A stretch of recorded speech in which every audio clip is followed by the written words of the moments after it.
आज हम लोग इस गणराज्य के हिस्सा बने हुए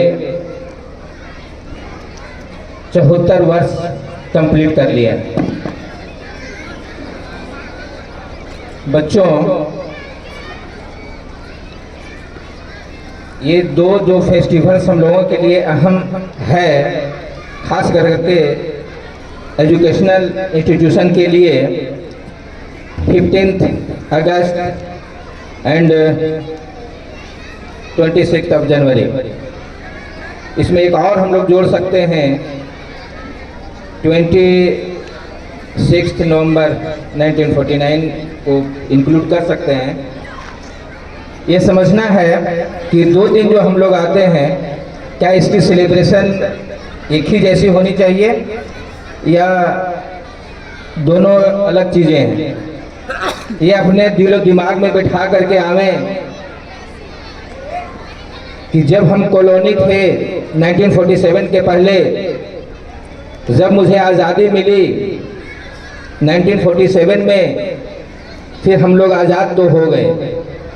उस आज़ादी के लिए कोई भूल न जाए, क्योंकि ये आज़ादी जो मुझे मिली थी बहुत ही दिक्कतों और कठिनाइयों के सामना के बाद, इसलिए हर वर्ष हम लोग 15 अगस्त को उस स्वतंत्रता दिवस के रूप में मनाते हैं। लेकिन अहम चीज़ सिर्फ स्वतंत्र होना ही नहीं था।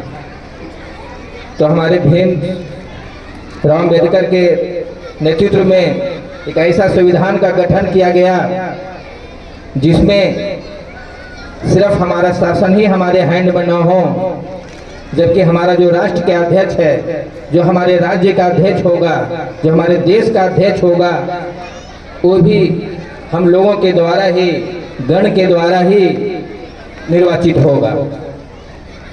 इसके लिए एक बहुत ही लिखित रूप से, ये न कि सिर्फ ओरली मौखिक रूप से ही, बल्कि लिखित रूप से संविधान बनाया गया, जिसे स्वतंत्रता के बाद हमारे देश ने 26 नवंबर 1949 को उसे शामिल कर लिया,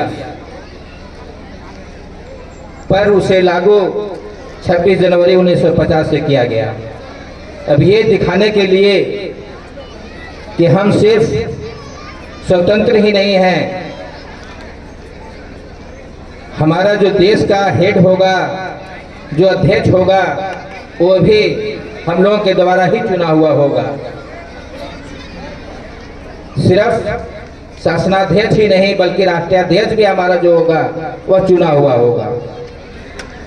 यह बहुत ही बड़ी बात है। बहुत सारे देश में स्वतंत्रता तो है, लेकिन वह गणराज्य नहीं है। जिससे हम आज़ाद हुए हैं, जिसे इंग्लैंड, यूनाइटेड किंगडम बोलते हैं, ये वहाँ तक भी, वहाँ सिर्फ डेमोक्रेसी है, रिपब्लिक नहीं है। तो ये हम कह सकते हैं कि जिसने हम पर शासन किया उतने वर्षों तक, जिसे भारत को अपने कॉलोनी के रूप में रखा, आज उससे भी हम 2 कदम आगे बढ़ गए हैं और उस लोकतंत्र के साथ साथ में अपना एक गणराज्य का भी स्थापना हमारा देश में हुआ। यह बहुत बड़ी उपलब्धि है कि हम बहुत सारे देशों से आगे बढ़ चुके हैं इस रूप में। मैं हर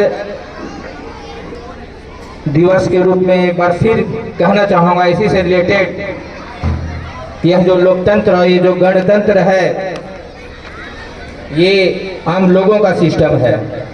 जिस सिस्टम के तहत में अभी हम लोग रह रहे हैं, वो हमारा आम जन का है, हम लोगों का है। इसे किसी भी रूप से, किसी भी हालत में इस गणतंत्र को भीड़तंत्र के रूप में न होने दें, ये हमारा आप सभी से आग्रह होगा।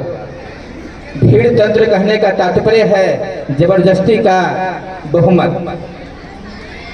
ये बचेंगे इससे। सही क्या है, गलत क्या है, ये भी हमारे संविधान में लिखा हुआ है। क्या मुझे करनी चाहिए, क्या मुझे नहीं करनी चाहिए, इसकी अंदेशा, इसकी डायलेमा हमारे दिल में नहीं होगी। इसके लिए इतनी मेहनत करके के संविधान बनाया गया है। यदि आप कि मन में किसी भी प्रकार की अपनी जिम्मेवारी को लेकर करके, अपनी कर्तव्य को लेकर करके, अपने अधिकार को लेकर करके मन में संशय हो, तो मैं कहना चाहूँगा कि एक बार जूनियर स्टूडेंट्स हो, सीनियर स्टूडेंट्स हो, गार्जियंस हो, शिक्षक हो, एक बार आपके सब्जेक्ट्स कुछ भी क्यों ना हो, एक बार संविधान का अध्ययन जरूर करें और उसके तहत में बच्चों को आगे बढ़ने के लिए प्रेरित जरूर करें। मैं आज सिर्फ यही प्रण लेने के लिए बोलूँगा कि मैं जब भी रहूँगा वहाँ लोकतंत्र और गणतंत्र का भाग रहूँगा, न कि कोई भीड़तंत्र का भाग रहूँगा। इसके साथ ही मैं अपनी वाणी को समाप्त करता हूँ। जय हिंद।